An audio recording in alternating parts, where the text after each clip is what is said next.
Uma garota foi raptada de dentro do seu próprio quarto durante a madrugada, iniciando uma investigação de um caso que só terminou depois de muitos anos. Hoje vamos falar sobre o desaparecimento de Kirsten Hatfield.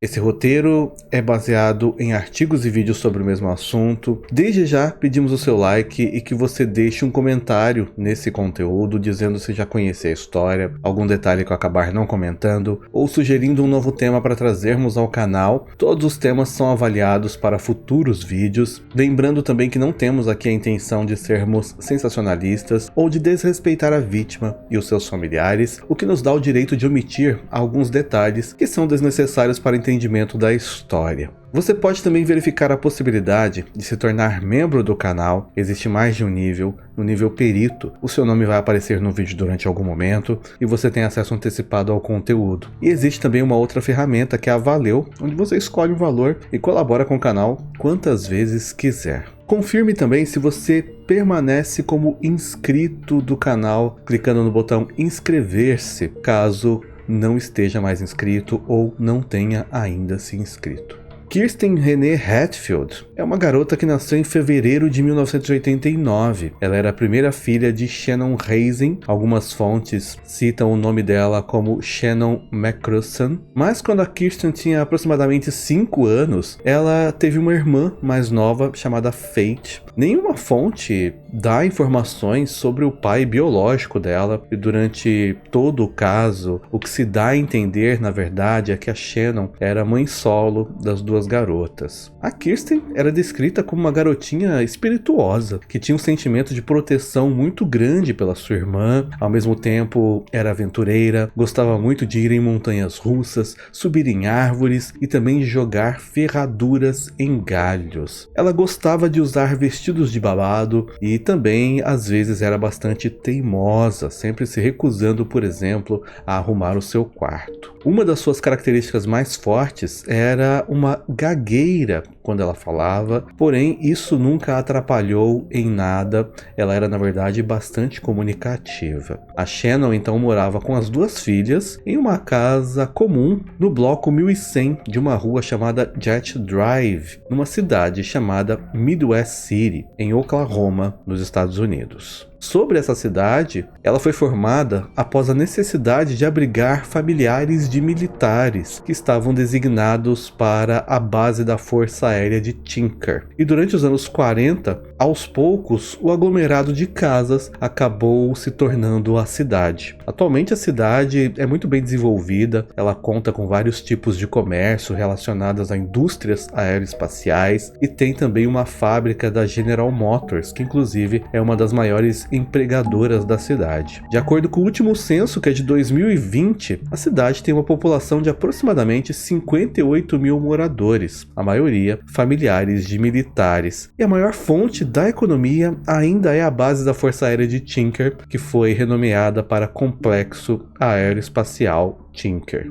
Dito isso, na noite de 13 de maio de 1997, a Shannon arrumou o quarto das filhas e colocou a Kirsten, com 8 anos, e a Faith, então com 3 anos, para dormir. Era em torno de 11h30 da noite. Naquela época, as meninas dividiam o mesmo quarto, dormiam na mesma cama, e a Shannon tinha o costume de deixar a porta do quarto delas entreaberta, para caso as filhas acordassem durante a noite e a chamassem, ela conseguiria ouvir. Depois que as duas já estavam dormindo, a Shannon foi então para o seu quarto e também dormiu. Por volta de 3h30 da manhã, a Shannon acordou ouvindo alguns ruídos que vinham do quarto das filhas. Porém, não era um ruído muito alto, nada que parecia diferente, que talvez soasse como um alerta. Eram na verdade barulhos baixos e ela achou então que talvez as meninas tivessem acordado. Ela chegou a se levantar para ver o que estava acontecendo, mas assim que ela chegou perto do quarto, o barulho parou e ela pensou então que as filhas tinham voltado a dormir e decidiu não entrar no quarto. A Shannon afirma que notou que a porta do quarto delas, nesse momento, estava fechada,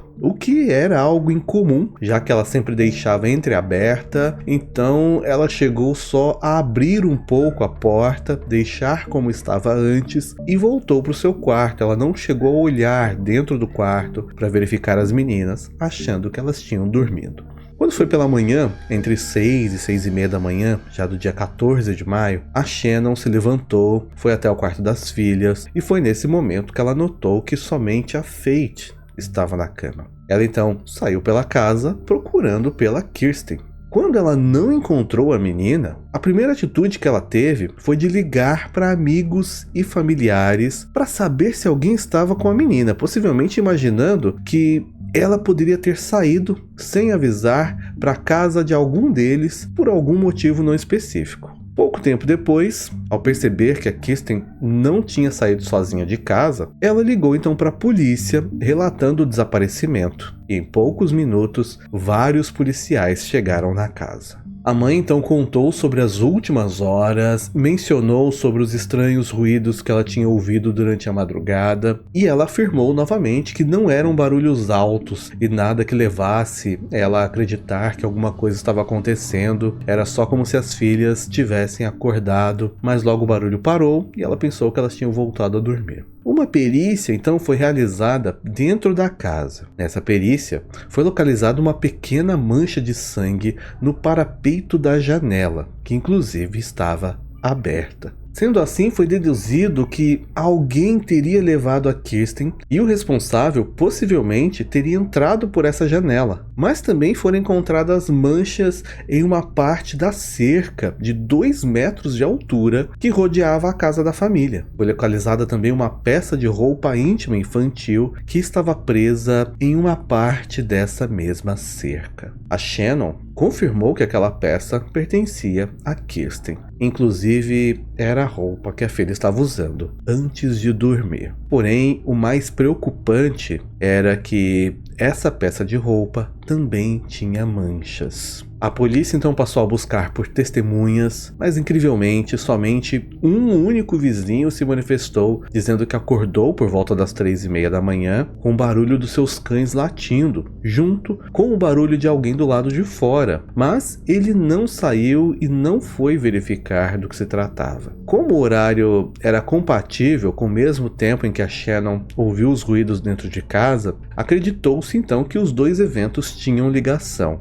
Mas fora isso, nenhum outro vizinho ouviu algo e não haviam câmeras de segurança para saber para onde Kirsten teria ido. A única esperança para saber o que teria ocorrido dentro do quarto era a irmã, a Faith, a mais nova. Porém, ela tinha pouca idade quando tudo aconteceu, então tiveram que chamar uma psicóloga infantil para poder conversar com ela. E quando a Faith foi questionada, ela não sabia dizer em detalhes o que tinha ocorrido. Ela só mencionava que um homem mau havia levado a Kirsten, o que confirmou que a menina tinha sido raptada, mas infelizmente, por conta da pouca idade, a Faith não conseguiu fazer uma descrição da aparência desse homem. Durante então as semanas seguintes, uma grande busca pela Kirsten foi realizada, usando todos os recursos disponíveis. Reportagens foram realizadas pela mídia local e a família também chegou a fazer apelos à população por ajuda, mas nada surtia efeito. A Kirsten era uma menina muito nova, mas ela tinha entendimento de certas coisas e por isso, para a polícia, o fato dela ter sido levada sem gritar, sem chamar pela mãe, sem lutar ou fazer barulhos altos para chamar a atenção, era uma indicação de que provavelmente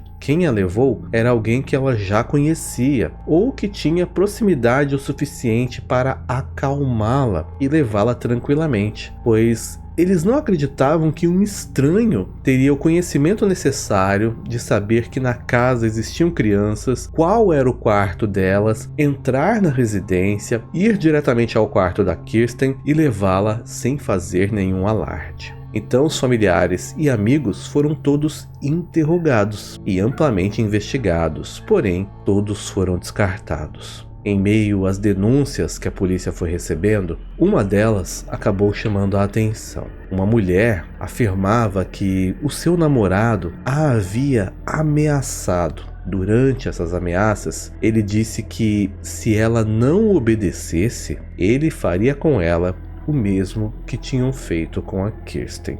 Esse suspeito chegou a ser investigado e as autoridades descobriram que ele era um amigo de um dos tios da Kirsten, o que dava para ele uma certa proximidade com a família toda, talvez o suficiente para sequestrar a menina. Além disso, ele tinha um longo histórico criminal, apesar de serem crimes leves e problemas relacionados ao uso de substâncias ilícitas. Para os investigadores, esse perfil se encaixava perfeitamente no suspeito desse crime. Mas o problema era que ele tinha um álibi muito sólido. Ele estava em um bar com várias pessoas que testemunharam que durante toda aquela madrugada ele não saiu de lá. Depois disso, a investigação acabou esfriando por falta de provas ou testemunhas que dessem um rumo, um caminho para a polícia seguir. Embora houvesse essa evidência relacionada à mancha encontrada na casa, naquela época, análises de DNA era algo ainda em desenvolvimento e por isso essa prova não chegou a ser analisada naqueles dias. Porém, ela foi preservada para caso pudesse ser usada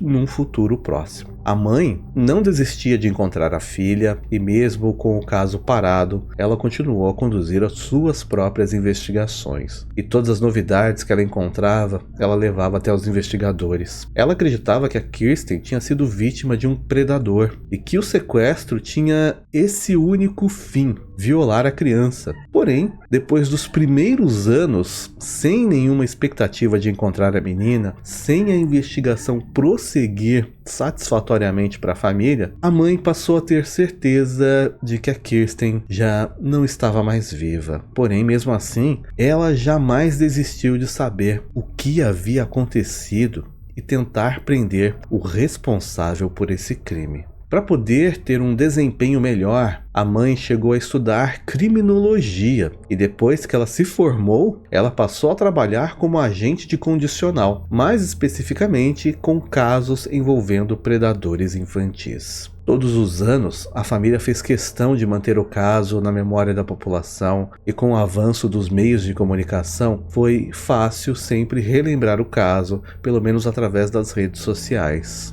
Quando foi no ano de 2014, 17 anos depois do desaparecimento, a polícia recebeu uma pista promissora que reacendeu o caso. Uma mulher ligou para o departamento de polícia dizendo que a avó dela tinha falecido e que ela estava limpando a residência dessa avó, no caso arrumando os pertences depois do falecimento, e durante essa limpeza ela acabou encontrando um diário. Quando ela parou para ler esse diário, para ver ali as memórias da avó, ela acabou encontrando algo completamente inesperado. Na verdade, o que ela considera um trecho perturbador. Esse trecho dizia que um dos filhos da avó dela era o responsável por sequestrar Kirsten Hatfield, a levando para uma casa em uma outra cidade, onde ela sofreu maus tratos e depois teve a sua vida tirada. Esse diário também mencionava que tudo tinha sido gravado em fita VHS, usada nos antigos videocassetes.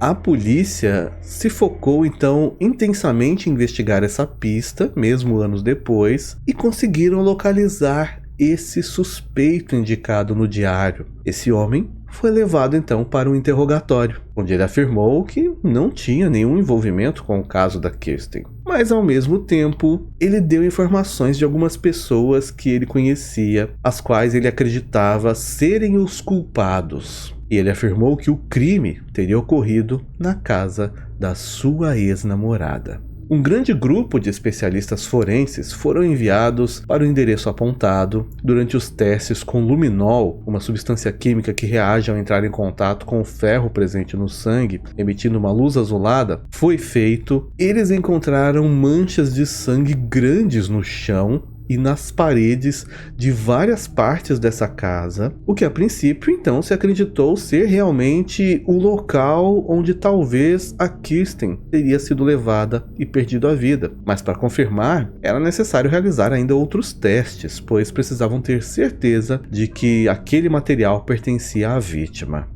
Uma outra evidência encontrada foi uma caixa grande com várias fitas VHS. E como tinha sido sugerido que o crime tinha sido gravado, os investigadores tiveram que passar vários dias assistindo todo o conteúdo de cada uma daquelas fitas, só para ter certeza se alguma delas tinha uma imagem da Kirsten. Depois de longas horas, foi comprovado que nenhuma das fitas era relacionada ao caso, porém ainda se investigavam as manchas pela casa. E um exame concluiu que aquelas manchas eram de um material oriundo de animais. Mais tarde, foi justificado então que a família que morava naquela casa frequentemente utilizava animais para o consumo alimentício. Por isso, haviam essas manchas. Novamente, então, o caso acabou esfriando, mesmo que não se tenha mais falado em quem seria talvez essa menina que supostamente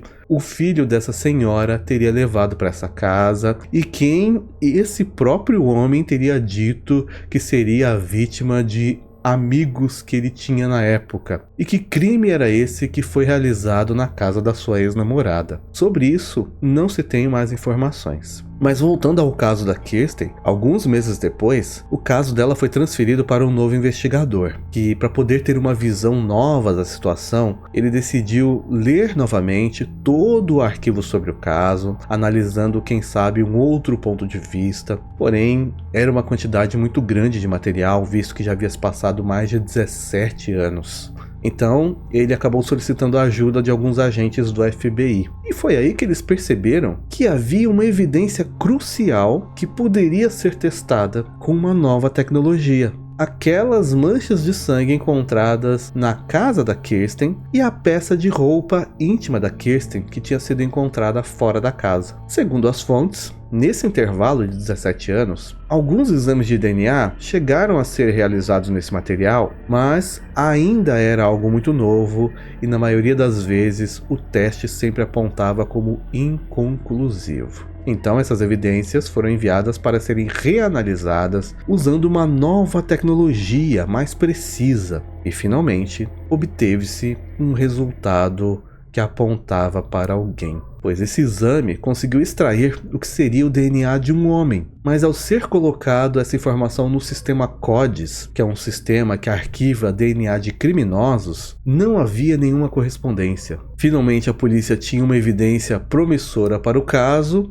um perfil masculino, mas eles precisavam comparar esse perfil com possíveis suspeitos. A primeira coisa que eles tiveram que fazer então foi ir atrás de todos os homens ligados à família na época, familiares, amigos, vizinhos que moravam no mesmo bairro, pessoas que foram denunciadas com a possibilidade de envolvimento no caso, tudo e todos que estavam ao redor da situação foram reverificados. Já havia se passado muitos anos, porém, os investigadores conseguiram localizar um a um e sempre que solicitavam uma amostra do DNA, nenhum desses homens se opunha a entregar, nenhum oferecia resistência, todos colaboraram. Dezenas de homens tiveram seus materiais coletados e enviados para uma comparação, o que levou alguns meses para chegar a uma conclusão. Mas no final de 2015, o laboratório conseguiu uma correspondência completa com um homem, Anthony Joseph Palma, de 56 anos. Esse Anthony era um homem que tinha uma longa ficha criminal. Entre os anos de 1979 e 1980, ele teria invadido a casa da sua namorada por uma janela durante a noite, enquanto todos dormiam, e violou a irmã da sua própria namorada, uma garota de 8 anos. Porém, ele não chegou a ser acusado por falta de evidências. E isso teria acontecido 7 anos antes do caso da Kirsten. Mas foi notado que era um crime muito parecido com o caso Kirsten. No ano de 1982, ele foi condenado por invadir uma casa e agredir a moradora. Em 98, ele chegou a ser acusado de dopar uma mulher com quem ele namorava e depois a violou, mas também por falta de provas o processo não teve continuidade. O mais chocante para as autoridades é que o Anthony já tinha esse histórico da possível violação da garotinha 7 anos antes, e ele morava, na época do caso da Kirsten, apenas 2 casas ao lado. E mesmo assim, na ocasião, ele nunca chegou a ser considerado um suspeito, o que foi visto como uma grande falha na investigação. Ele chegou a ser preso em outubro de 2015, onde ele ainda morava na mesma casa, 2 casas ao lado da família da Kirsten. Uma grande perícia forense foi realizada no imóvel, até o quintal dele foi verificado para saber se os restos da Kirsten poderiam estar no local, mas nada foi encontrado. Quando foi em novembro, um mês depois de ser detido, ele fez uma tentativa de tirar sua própria vida, mas ele foi socorrido e sobreviveu. O julgamento dele se iniciou então em outubro de 2017. Na ocasião, dezenas de pessoas se apresentaram para testemunhar contra ele, afirmando que haviam sido violadas por ele quando criança. Infelizmente, não fica claro o motivo de por que tantas vítimas foram feitas e nenhuma delas até então tinha denunciado. O que se deduz é que ou ele tinha as ameaçado, ou comprado o silêncio delas, ou simplesmente ninguém acreditou nas vítimas. E isso fez então com que ele ficasse em liberdade por vários anos, fazendo outras vítimas. Uma colega da Kirsten testemunhou que em várias ocasiões em que elas brincavam na rua, elas viam o Anthony parado, olhando para elas, e essa garota disse que isso lhe causava arrepios. Mesmo diante das testemunhas e evidências, o Anthony mantinha a sua palavra de inocente. No final, o júri acabou o considerando culpado de homicídio. Ele foi condenado a uma sentença de prisão perpétua, sem possibilidade de condicional. Essa condenação foi algo que aliviou a família da Kirsten, principalmente por saber que o culpado tinha sido pego. A mãe da Kirsten chegou a dar uma entrevista falando que já tinha perdoado o responsável pelo rapto da sua filha há muito tempo, muito antes de saber que era o Anthony. E enquanto ele foi preso, a mãe da Kirsten enviou para ele 3 cartas perguntando se ele conhecia a palavra de Deus e se ele tinha uma Bíblia. Essas cartas ele respondeu, pedindo para que ela não enviasse mais correspondências. Embora o Anthony tenha sido condenado, ele não chegou a confessar o crime, mas ele disse aos detetives que eles não encontrariam a Kirsten no quintal da sua casa. Depois do seu julgamento, a polícia continuou a pressioná-lo para tentar conseguir a localização da Kirsten, pois eles ainda precisavam dessa resposta. Mas, em janeiro de 2019, Anthony foi agredido fisicamente por um companheiro de cela. Isso aconteceu na penitenciária estadual de Oklahoma, e ele não resistiu ao ataque. Infelizmente, com seu falecimento, também foi perdida a informação de onde Kirsten poderia ser encontrada. Mas mesmo assim, a mãe continua sua própria investigação e buscas para encontrar o que sobrou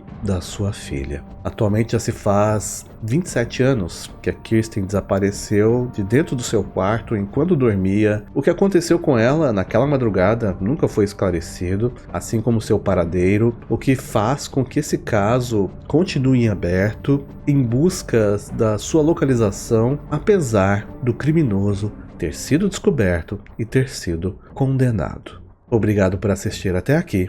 Por enquanto é só, e até mais.